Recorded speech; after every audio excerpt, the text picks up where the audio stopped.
USS Nimitz witness has come forward.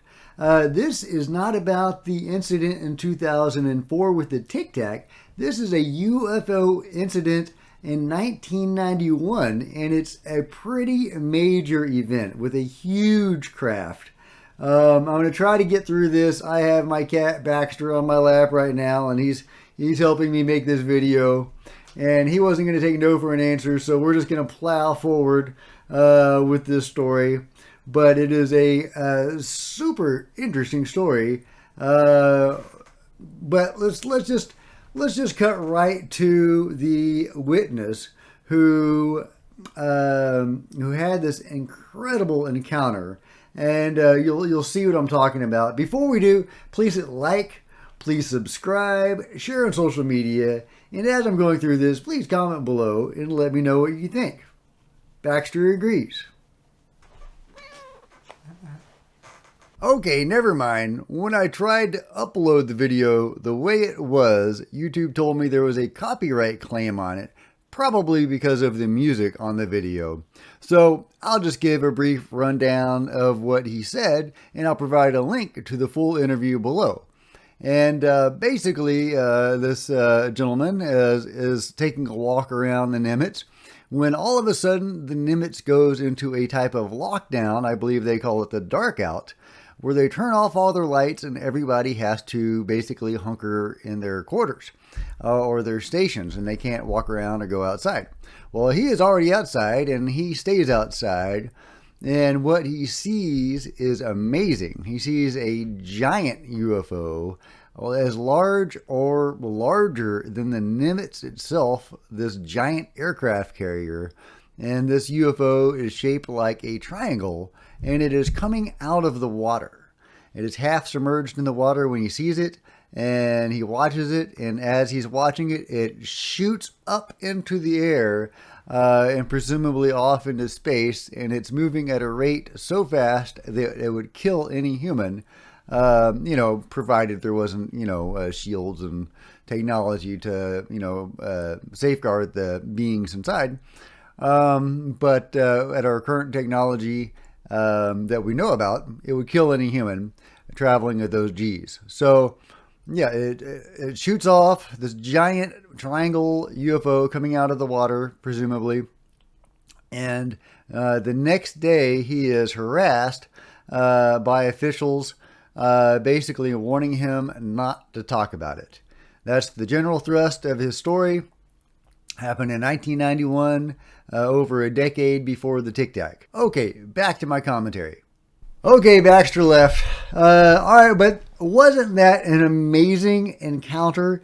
There's a huge, dark, triangular-shaped ship in the water, half out of the water. This thing is as big or bigger than the Nimitz aircraft carrier. That's a massive thing. And then it flies upward into the air at an incredible rate of speed.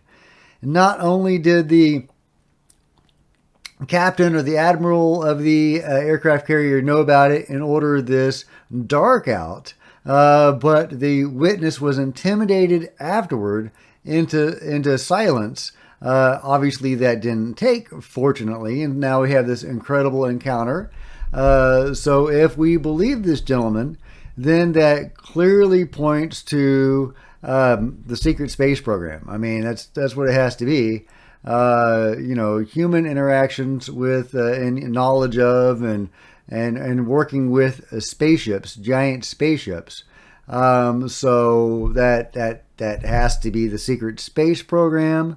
I don't know what else that could possibly be. Well, I mean, you could say, just for argument's sake, that, we're just working with the beings and we're coordinating with them on their comings and goings.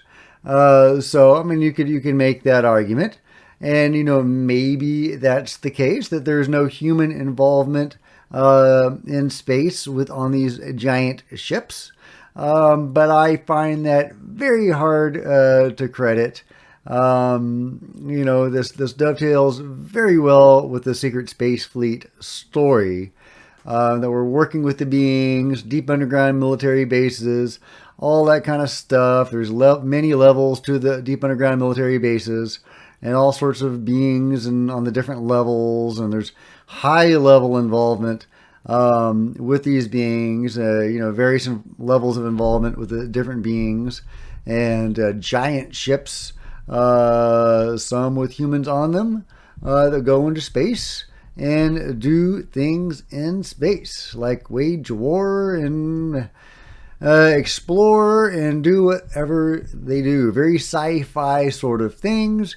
And when you listen to secret space fleet witnesses or experiencers, and sometimes it's very hard to take what they say seriously. It's so outlandish, and oftentimes they will have, their consciousness will have been put back in their body.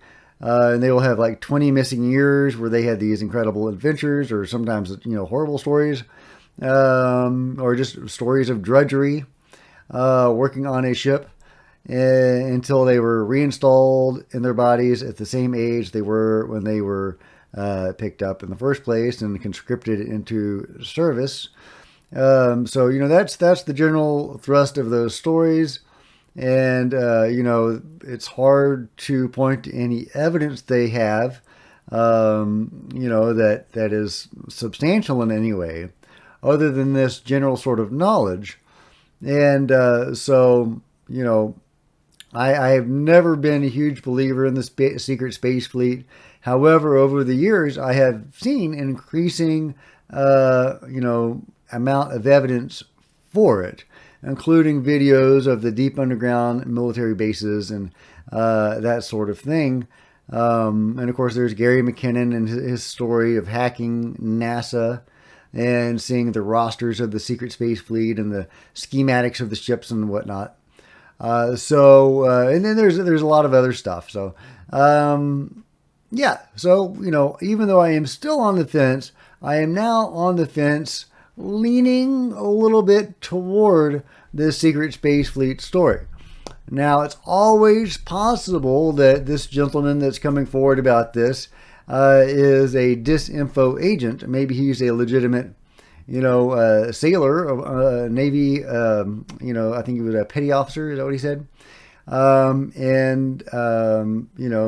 But maybe he was told to advance this narrative to color and discredit the emerging UFO disclosure movement.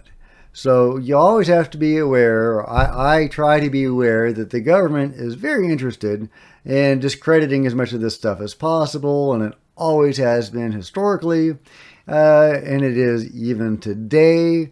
The jokers who testified before Congress said they didn't even know what the Admiral Wilson leak was. So the cover-up is still going on at the highest levels, and there is a directive from somebody to keep lying about this.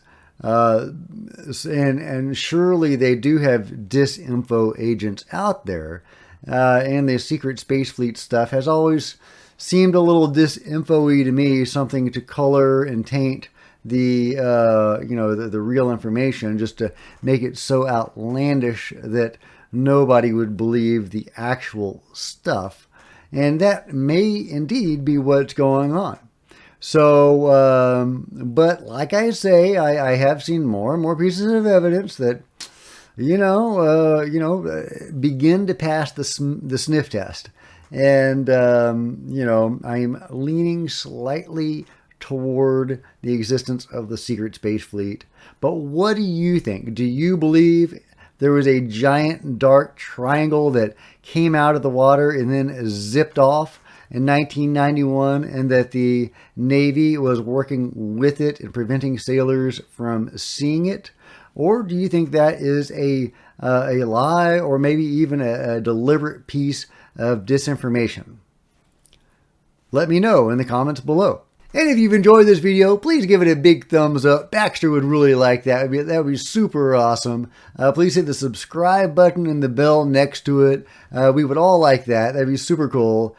Please follow me on Facebook and social media, Twitter, and it'd be super helpful if you would share my post about these videos. And there's even a PayPal button below if you wanted to support the channel. Until next time, Cosmic Road out.